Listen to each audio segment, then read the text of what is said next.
Alan, very welcome. I'm delighted to be here. Home in California? I am, yes, recovering from Oakmont. That was quite a week.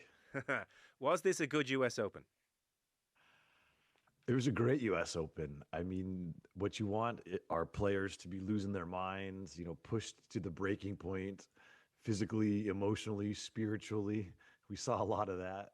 Um, you had five guys tied for the lead on the back nine. You had the number one player in the world on the leaderboard. You had, some big time talent and John Rahm and Victor Hovland sniffing around. And ultimately, you had an all time underdog story who produced an indelible moment on the 72nd green. I mean, I'm not sure what more you could really ask for.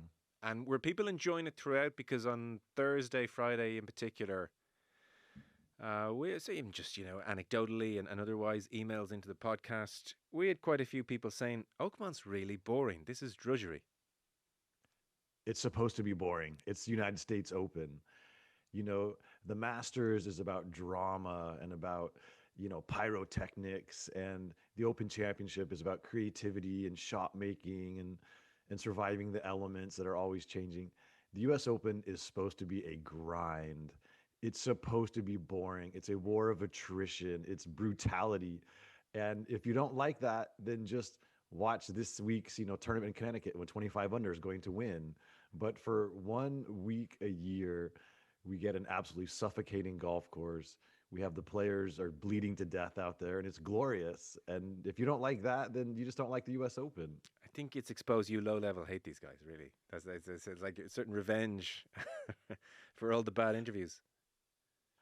Well, it's that's something Scotty Scheffler said that oh, you guys just like to watch us look like you out there, and it's not. I mean, sure, there's a morbid pleasure in watching the best golfers in the world struggle, but it's more about how are they going to handle it, because it's such an examination of their mental toughness and their fortitude.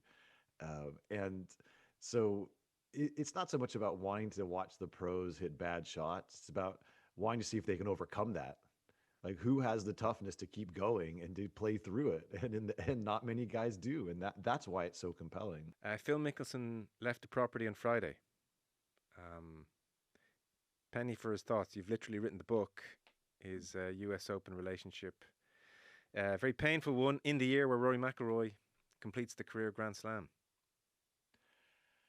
Yeah, you could see how hard Phil was grinding on Friday to make the cut. I mean, you could see the strain on his face. Like, he knew it. He didn't want to go out the way he did, and he gave himself a shot. He had a putt on the last hole to make the cut, and I mean, the guy's 55.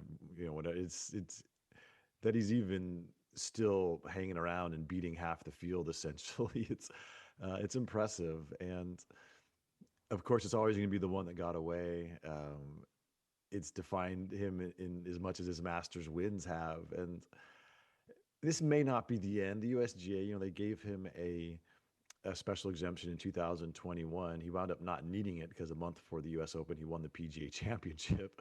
So, um, the thing about Phil is he's box office, and the USGA is not immune to market forces. And so, of course, next year's US Open is at Shinnecock. Phil's always had a big following in the New York area. Um, he had his heart broken there in 2004. He probably should have won that. Well, he definitely should have won that US Open. And yeah, I mean, he told me that was the best golf he's ever played.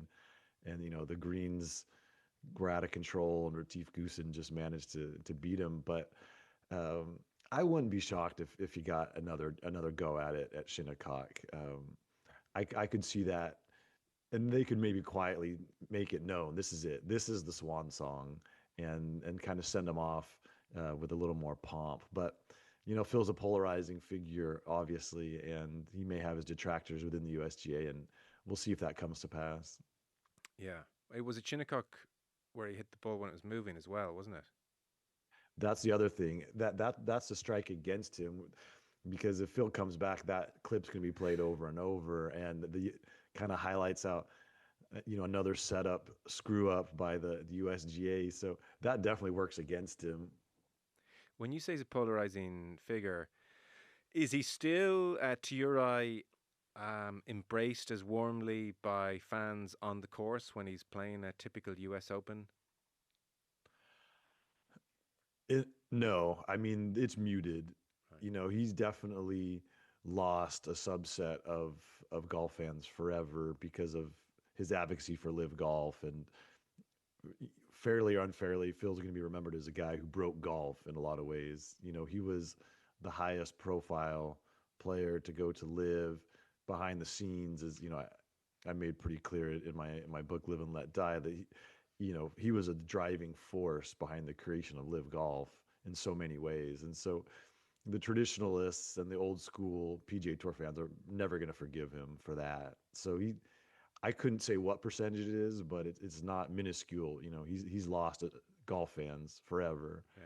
but there's still plenty of goodwill for Phil, as for all the thrills that he gave us in the sport, and for all the autographs he signed, and um, you know, I think there's a different portion of the fan base has kind of come around and said he's a maverick. You know, he does it his own way. I like the cut of his jib, and so I think that he's always going to have his hardcore supporters, but there's fewer of them now than there used to be. Yeah, I guess he's lost that more casual fan. Because I wasn't sure what to make of him going around there. Slightly more muted reaction, leaving on the Friday, and like God, that your point about next year notwithstanding, but the US Open dream officially over, stuck on three, and like kind of a diminished figure, almost I was going to say a sad figure, but that feels a little too much. But if you were to ask me 7 8 years ago, the or Kiowa even, Phil Mickelson, you know.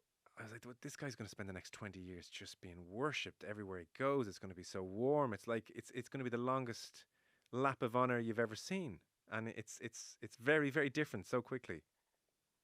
For sure. And that will be in stark relief when we get to Bethpage for the Ryder Cup, because that was always going to be Phil's captaincy. He's beloved around Bethpage. It, he was sort of the perfect age, the perfect time in his career. Like there was zero doubt that he would be the captain. Zero. Um, by going to live golf, he gave that up. You fast forward 10 years from now, whatever, he was going to be the honorary starter at the Masters with Tiger. And, that was going to be as much juice as Jack and Arnie in its own way. And, he's probably given that up as well. He could have been in the broadcast booth next to Jim Nance, and had a commanding voice in the game. He gave that up too. Like, um, so it's, yeah, to your point, Joe, it's like he's definitely diminished. I think that's a good word. Just his profile, there. I don't I don't know many people who watch the live golf streams, and he's had no individual success there. His team has never even won, a single event. It's been a very quiet goodbye. Yeah. And the thing about Phil is, it strikes me, he would have loved all those things you're talking about. Ryder Cup captain, little spell in the booth, picking and, pick his tournaments, but like a big voice in golf, ceremonial start at the Masters. Like he doesn't strike me as a personality that would be immune to any of that stuff. So, I mean, I guess the burning question you'd love to ask him with the truth serum is, do you think it was all worth it? Yeah, I mean, that's the ultimate question. He might say yes. There's a big part of Phil that needed to be this agent of change. And in a lot of ways, he was right. I mean, his two biggest critiques of the PGA Tour was the players did not have enough say in their governance. And that's certainly changed. The players are absolutely running the tour now. And so, Phil was correct about that. And he felt that the players were underpaid. And you saw that as soon as Live Golf arrived on the scene, Jay Monahan just opened up the spigot and the money started to gush. And, Phil was right about that too. So um, there's a bitter irony there that, his two major talking points, there's no doubt he was correct, but it was the way he went about it. He was so sneaky, kind of in the shadows, trying to work three sides of the street simultaneously. And it was the incredibly cynical things that he said to me that were Mm. in the Phil book that, sort of led to his suspension and ultimately, his exile. Like, um, if he had been more adept, if he had been a little more subtle, like he probably could have enacted the changes he wanted and been celebrated for it. But instead, he's been villainized. And so, but it's lost in all the noise. Like Phil was right in some profound Yeah. ways. Yeah. No, it has. It's true. And you don't suspect the Masters, Augusta might say, you know what, Phil, in you come. Ceremonial starter, nonetheless. They could. I mean, we'll see what happens. Obviously, there's been this change of leadership at the PGA Tour. If if the framework agreement ever gets consummated in some way, and the Public Investment Fund of Saudi Arabia becomes an investor in the PGA Tour, and everyone makes nice, and the game is reunified, and these on ramps are created for live players to come back to the tour, and maybe for some tour guys to go over and play some live events, and the game can officially say we've survived this era and we're all friends again, and it's a better product now. That would help Phil's rehabilitation because Yeah. people might say, okay, Phil took some bullets, but ultimately the sport's in a better place. We have this influx of money. The players are getting paid. They have a greater say in their governance. Like, yeah, I think Phil was actually right. And maybe I had it wrong. And okay, sure, come on back. We'll Yeah. take you back. So, but if the deal completely blows up and the sport is fractured forever, I think that reduces the chances that he will be welcomed back in these ceremonial roles. Yeah. I suspect his best shot at redemption is to kind of Freddie Couples it a couple of years at Augusta and have great finishes and walk up 18 on Sunday. And oh my God, he's 60. And did you see the shot he pulled off in 16? And the galleries, they do their thing. And that might just help the aftertaste. And so by winning the Masters and having that route to a Tom Watson, a Turnberry-esque kind of a story, I think that's his best shot at feeling the love again. And I think actually it's very possible. I agree with that. It was only 2 years ago he finished second. Yeah. Like if if if the course is really firm and fast and fiery, I mean Phil's still dangerous there. Um, and you're right. You could have that moment in the sun, and his longevity in the sport is flabbergasting. Maybe in the history of sport. I mean, for 30 years he was at the front ranks of the game. Yeah.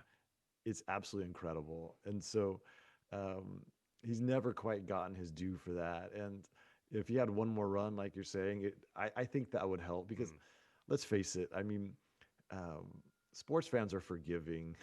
like so many of the players have done so many things on and off the field, the pitch, the court.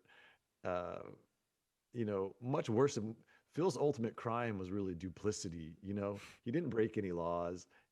He wasn't charged with any crimes. He didn't go to jail. A lot of sportsmen have, and they've still been welcomed back. Yeah. And even Tiger Woods, his greatest rival. I mean, Tiger has had some massive controversies in his life, and he's created incredible messes that had to be cleaned up. And he's become this beloved elder statesman. And Phil's crime was maybe disloyalty, maybe greed, but it didn't rise to anything that you could be charged for. And so you think there should be a road back for him, but it's Yeah. complex, and the final chapter hasn't been written for Phil yet. We have to see how these things play out. Well, listen, I will take an updated version of your book on him, which everybody should read if they haven't. It's just it's such a great read. Like I loved Phil. I kind of still I'll never be able to shake it. He was my favorite player to watch for the last 20 odd years. The 90s I don't remember as well. Like phenomenal to watch, and then such a compelling person because of that shooter McGavin. He's a complete cheeseball. Is this authentic? And then it turns out like behind the scenes, and your book's part of it.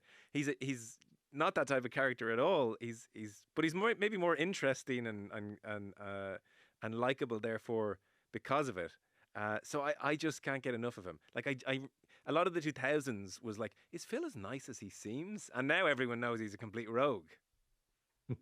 Yeah, but it's interesting because through social media and other avenues, I've heard from many people who read the book, and it's got to be close to 50-50, where half the folks said, uh, I used to be a Phil fan, and now he's lost me forever because the way he treated Bones and the way he Yeah. treated Billy Walters and the other things. But many people said, I like Phil more. Like, obviously he has his flaws, but he's human, and I relate to him more. And he would previously been sort of this cartoon character, and now he's like just an actual person and that I can relate to. So yeah, to your point, it's and that was my goal with the book, was not to tell people how to feel. It was just to like present him in full, the good and the bad, and let the reader decide how they felt about him, and is a strong mix of reactions, I'll Yeah. say that. Well, he's just lived a fun life, I suspect, for better or worse. Like one story I remember from the book, which has endured, and it, it's not even that like consequential. It just captures in a snapshot how this guy sort of lived, and it seems like lots of days were, in the standards of most of us types, ordinary enough lives, like extraordinary. And so the gist of it is, and I'll mess up the details because it's just from memory, but it's stuck in the memory. Is like it's a big day in the NFL or college. It's a big football day, and so Phil rounds up friends, celebrity friends, different people. They get on a private jet. They fly to Vegas. They get the best suite in the best hotel. There's 20 giant TVs in the room. They say we're the whole day we're gambling like degenerates. Phil at one point turns to somebody and says, "Listen, you might want to get your bet on before I make my bet because my bet's so big it's going to shift the market." And I don't know if they win, they lose. They have a great day. They get back on the jet. They're home for dinner time, and it's just like, yeah, it was a Tuesday. Yeah, no, your recall of details is great. And no, Phil won. He won big money. I mean, we're talking into the millions off the football bets. But before they went to the jet, he wanted to play a little baccarat, and he gave almost all of it back, and he moped the whole flight home. That's like it's just unbelievable. Yeah, it's like yeah, you imagine him coming in to tuck the kids in for bed. Hi, honey, how was your day? Well, I was up 3 million at lunch, and now I got $50 left, but we had a great time. Like it's just incredible. So off he goes, and maybe we see him next year. Before you go, Rory McIlroy. So Is there a question there? where do you want to start? Hmm. Yeah, gosh, it's fascinating. And I've spent the last year thinking about Roy McIlroy because he's gonna be my next book. And Wow. I'm probably 60% done. Book's due in October. It'll come out in March of 2026. So I have many thoughts about Rory.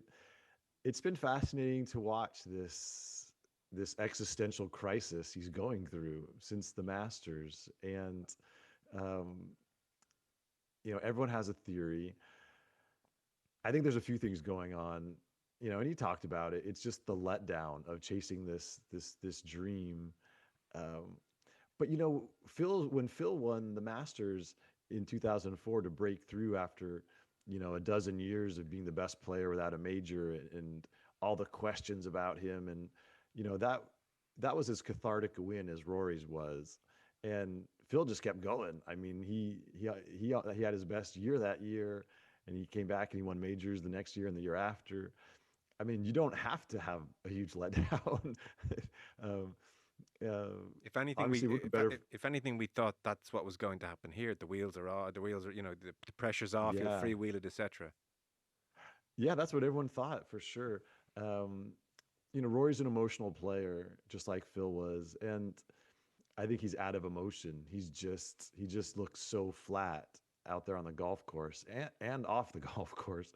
Um, it's an interesting point, like this churlish version of Rory. Is this the real Rory? And for 18 years, it's been this incredible facade where he always said and did the right thing, and everyone he was so widely admired and so classy, and everyone loved him. Like we thought that was the real Rory, but was that all pretend? And now we're seeing the real Rory. I mean, it's like it makes your head spin thinking about how much he's changed in such a short period of time. I mean, I think Portrush is going to be fascinating. because, and he alluded to this as he was leaving Oakmont, like if he can't summon any energy or emotion to play the Open at Portrush, the course where he shot 61 when he was 16, and that really began his legend. And after what happened, last time around when he makes 8 on the first hole on that incredible Friday when the entire, island of Ireland was cheering him on to try and make the cut, and the tears, and like if he goes back there and he's just doesn't look like he's that into it, then you really have to question what is this last act of his career going to look like. Mm. Clearly it would have been better for Rory if the Masters was in September Yeah. and he could have just taken 6 months off. Like, I don't, I can't believe he's playing this week in Connecticut. Like, I'm shocked. Like, if I'm Rory, I just say my back is tight and I got to take the week off. Like, why is he doing this to himself? Why is he putting himself through it? It's incredible. Um, he just looks so miserable on the golf course, and obviously it's affecting his play. Um, Quail Hollow, Rory McIlroy Country Club, like he went there with a chance to win the calendar Grand Slam, and um, I don't blame him at Oakmont. Once he got off to a bad start, like okay, he was done. But Portrush is going to be fascinating theater, and if he can dig deep and find something there. Um, but if he doesn't, I'm definitely concerned about what this means for going forward. It's Mm. just, um, He what was. are your theories? I mean, like, what do you think is going on? Um, well, I know you were sort of saying it facetiously. I certainly don't think now I'm going to be my real self facade has dropped after 20 years. Um, I find it very hard to know. It's really, really tricky to know. Like I can understand the flatness and not being motivated. That makes Totally. sense. That makes sense. I find the grouchiness with the media harder to fathom. Like there was such an outpouring of love for him. Like Oh, the media to a person effectively said, "I basically cried. I couldn't have been happier." I mean, it was the most lauded win I can ever remember. definitely. Woods in 19, pretty amazing. But he would have just felt nothing but love from the media, I think. And he said, this week when he was asked, like, "Are you not talking to us because you're frustrated with the stuff in the golf course?" And he said, "No, I'm frustrated with you." And he said it's not just about the driver at the USPGA League. He said I skipped media on Thursday, and he sort of with this pained expression said it's just the whole thing. And Yeah. is he sick of being scrutinized so much? I mean, well, don't listen to this podcast, Rory. But is he sick of being scrutinized so much? But then he never had a problem with that. In fairness to him, in like 10 years of being scrutinized, like fairly viciously for his shortcomings in majors. So it's sort of strange when you win the Masters that you're like, I'm really sick of these guys. So I don't know. It's hard to disentangle the flatness with the Masters. Is he taking some of that out in the media? Is there something else with the media going on? Has he got wind that you're writing this book and he's pissed off at you? I mean, who knows? Oh, definitely the latter, but it's not. I wasn't even in that scrum when he was saying, I'm tired of you guys. I wasn't there, so that wasn't Oh, about but me. but then, But but then he said actually, no, not you guys. Said yeah, yeah, and so then I thought maybe he means Shipnuck. maybe. I mean, I didn't know you were writing the book at that stage. the the thing that's lost in this debate about the media, nobody cares about the tender feelings of self-important reporters, like that he walks by us and some guys are personally indignant. That doesn't matter. It's We are the stand-ins for the fans. Like, our job is to represent the fans and ask the questions they wish they could ask when they're at home in their living room watching this. And Rory is such a good talker. He adds so much context to what we are witnessing. And so to I would have loved to hear his thoughts on the setup at Oakmont. We never got there because he didn't speak, and then when he did, he was so short. And um, did it take his? What was his strategies? Should he have gone to a 2 iron off the tee when his driver was Yeah. struggling? I mean, did he think that the course was unfair? He's so eloquent talking about just the nuts and bolts of golf, and it adds an important context to the whole event. Um, Thursday at Quail Hollow, like Rory, were you thinking about the career Grand Slam? Was that on your mind? Did you feel a certain pressure you didn't expect to? Like, it's an entertainment product. Rory's immaculate, spectacular lifestyle doesn't exist without the golf fans. He's not flying home in a $70 million jet without the fans. And when you snub the reporters, you're really snubbing the fans. And so it's not about the press. It's about disengaging with the fan base because we're just the conduit. Like, and It was interesting. Whenever it's hard to keep track of all the recent press conferences, he did make the point, like, we can kind of cut out that middleman increasingly. He didn't mean it to sound like a threat, but he was kind of saying we can take out our phones and talk to the fans. So I don't yeah, know. but he doesn't. That Well, was his yeah, press conference sure, in Canada. He's like, if I can talk about my round, yeah, on social media, but you didn't. You're not doing that. sure. And so, yeah, I mean, social media has definitely upended the dynamic between athlete and reporter. There's no doubt.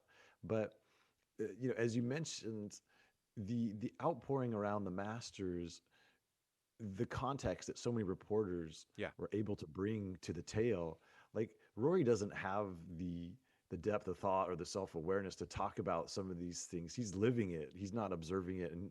And all the other voices, I have incredible quotes from people throughout the golf world about what that victory meant and why it was so impactful and why it hit them so hard. And so yes, he can communicate with the fans on social media, but it's very bland, it's very sanitized, it's very shallow.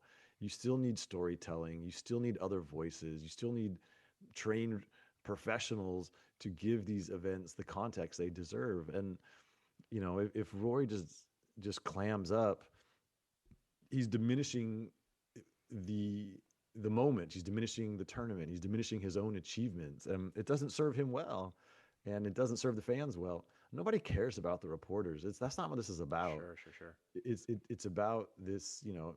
For a guy who loves golf history, and for who reveres the players who have come before him, and is so self-aware of where he fits into the narrative of the sport.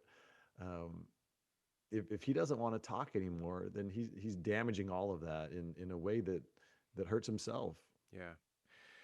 If I was a betting man, if Phil was here, um, I think this is just a momentary flatness. The media thing, I don't fully understand the genesis of it, but I also suspect it's pretty temporary, and I suspect sooner rather than later, he's back to himself. I don't think this is any more than just processing the whole thing, and a sort of fatigue as well, because he's talked about how he worked so hard from October to April. He's talked about that was the period this season. I worked so hard to get ready for Augusta, and he won it. And so, like, it's the natural season finale, and he's just stuck now. You know, reporters and tournament, and not playing that well, and the driver thing. I just think it's all that. I don't think it's any more long term than that. I'd be amazed. I'd be amazed if it was.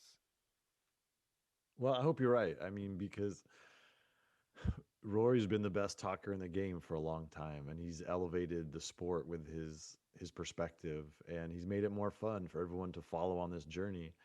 And the celebration around the Masters was not even so much about golf. It was an appreciation for the person and the grace that he had carried himself with, and the way he'd worn this burden, and the way he'd let us into his heart and his soul. That's why the Masters resonated so much.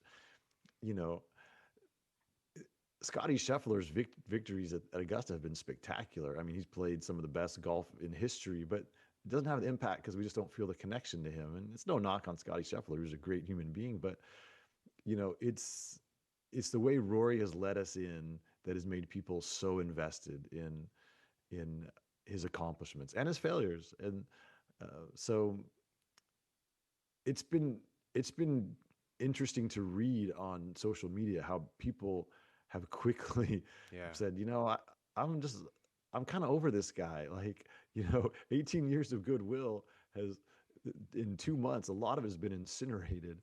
And he can get it back, of course, but there's been this sense of letdown. It's almost taken away from some of the joy of the Masters win. When people look back on Rory this year, um, the feelings we all had in April, they've been diminished, and now there's these weird questions and this weird energy, and it's totally self-induced. And Mm. um, so I hope you're right that it's temporary, because it just feels like it's not as much fun as it was. Rory made it fun to be a golf fan, and it's less fun right now, and that's not good for anybody. Yeah. What can you tell us about this book? Well, it's gonna be fun to read because I'm having fun writing it. That's always, my test. Like, as a writer, you have to be your harshest critic, because you're editing every word and every sentence as you go. And um, but I've had a lot of fun writing this. He's had a big, colorful life, and he's touched a lot of people along the way. And uh, you know, and I told this to Rory. I mean, I said this to him. It's like, the last two books I did were big and controversial and all that. Like, I'd like this to be more fun and celebratory, because I think there's a lightness to his being. If we're gonna quote Kundura, but it's like, and I think I'm not getting sucked into the recency bias of the last few months. I'm looking at the whole scale of his career, and it's there's been a lot of joy there, and it's been a lot of fun to chronicle. And I've been covering Rory pretty much his whole professional career, and I've had a lot of access at times. And so it's going to be an intimate portrait. Right. Um, and there's so many things that people have forgotten, like, uh, when he gets snubbed for the 2005 Walker Cup team, which he by all rights should have been on when he was 16 years old. Um, and there was I talked to some of the tweety old gents who were part of that selectorial process, and they walked me through the whole thing.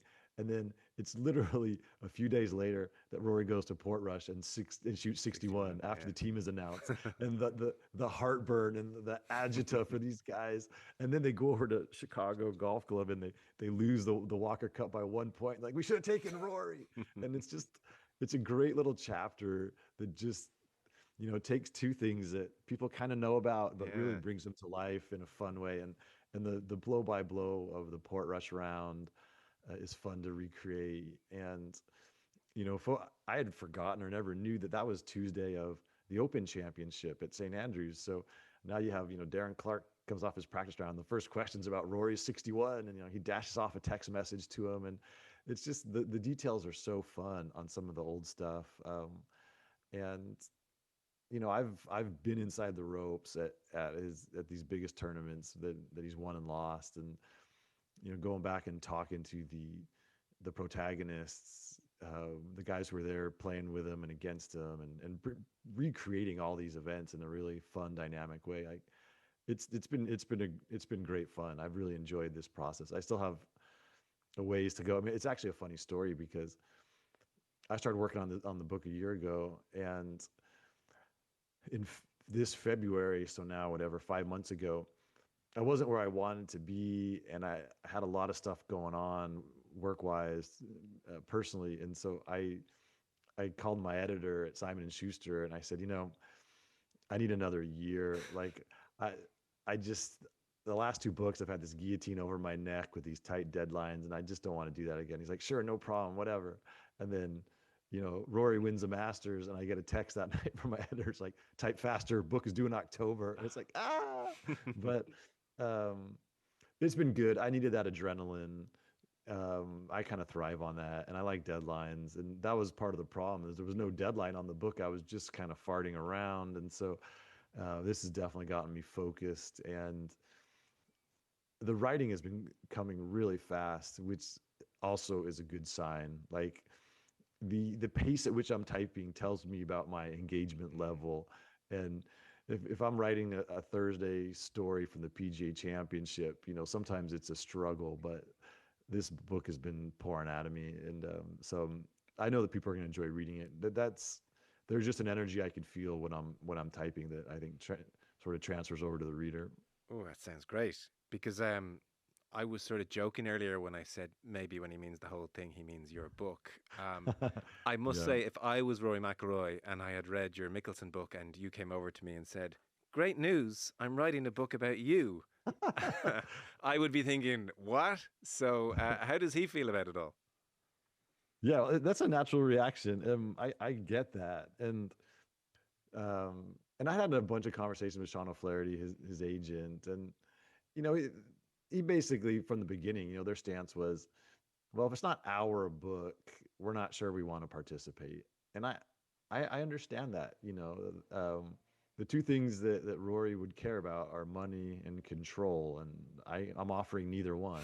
And so, um, for a guy who gets paid, however many millions of dollars a day for a corporate outing, does he want to donate the time to me to a project over which he has no editorial control? Like, I understand the reticence. I'm not naive. Um, but as I told Rory and as I told Sean, it's like, Nicholas and Palmer, there's been dozens and dozens of books written about them through the years, and they always sat with their biographers. They weren't getting paid. They had no editorial control, but they understood the value of burnishing their own legend, fact checking every story, putting their spin on everything, trying to charm the writer. Like, um, that was their attitude, and that's part of why these books had a certain tone of hagiography, like because they the force of their personality and the grace they showed in the process of doing these books comes through. And I said, so, books are forever. And, Rory loves to read. He loves the game's history. Like, I thought that in the end, he might find that seductive, like to be part of this incredible literary tradition. Um, but he was unmoved. And we actually had a conversation in the parking lot at Oakmont on Sunday Okay. that was really fascinating. I got to save it for the book, Okay. but it was such a reveal. A lot of things were revealed. I'll say that, and it told me so much about Rory, and it was very helpful for the book. But so yeah, I don't think I'm going to be getting any extensive sit down interviews. I mean, I got him one on one after he won at Pebble Beach, and for a little bit, and you know, I'll be at Portrush, I'll be at the Ryder Cup. I'm always around. And I'm talking to everybody. So, um, and at this point I've read literally thousands of interview transcripts of Rory through the years. I've listened to every podcast. I've read hundreds, maybe thousands of newspaper and magazine stories. Like, his voice is well represented in the book Good. because he's Yeah. such a good talker and he Yeah. has been forever. So, um, it's fine. And I kind of told him, I'm good either way. If you don't want to talk, that's fine. It almost frees me up in certain ways. But of course, I would rather get his thoughts, but it's really not necessary for a project like this because he's had such a public life, and I'm getting everybody else. So, um, yeah, I think your listeners will really enjoy this book. When it comes out in March, after you have a chance to read it, we can revisit Oh all of yeah, this. And that'd be great. Yeah, come back on. yeah. Yeah, yeah, yeah. Yeah, and he is such an interesting dude. It's funny when you what pops in your head when you were saying there all the many gazillions of podcasts and interviews he's done. I suddenly had a flashback to like when he's reviewing Succession with the No Laying Up guys, and Yeah. even I always remember the line he had in that one where they said to him like, "What have you taken from this whole series? Like, this huge thing," and he was like, "Well, not verbatim, but well, I have a daughter and she's got a really rich father, and I need to make sure she does not turn out like that." And not all of us can have that Right. perspective on the show, but I thought it was a good line. That was a great line. Yeah. And yeah, I mean, Rory's been the most accessible superstar ever. You know, that's an example of it. He was just a fan of the show. He knew these guys are fans. He wanted somebody to talk about it with. And there he was doing a podcast about secession. Like, it was great. People loved that stuff. And Yeah. there's thousands of examples like that. He's been such an open book. And um, that's why people adore him. And so that's why the last few months have been so quizzical. But um, yeah, that's a huge part of the Rory McIlroy brand is as trying to the down to earth superstar, the human superstar, and I think all of us hope he doesn't lose that Mm. because then he loses some of his appeal. There's plenty of remote superstars or prickly superstars. We know them in golf. I mean, the irony is his two favorite players growing up were Nick Faldo and Tiger Woods. I mean, those are very prickly personalities, And I think Rory took from that, I want to be different, but he's trending in that direction all of a sudden. And so can he reverse course? I mean, I like your optimism. I Oh yeah, probably agree with I'd be it, sure. but Yeah, it's gonna be interesting to see. yeah. That's so interesting. I didn't know that was all coming. Brilliant. Well, best of luck with it, Alan Shipnuck. Pleasure. Thank you so much for popping on. My pleasure. Thanks for having me.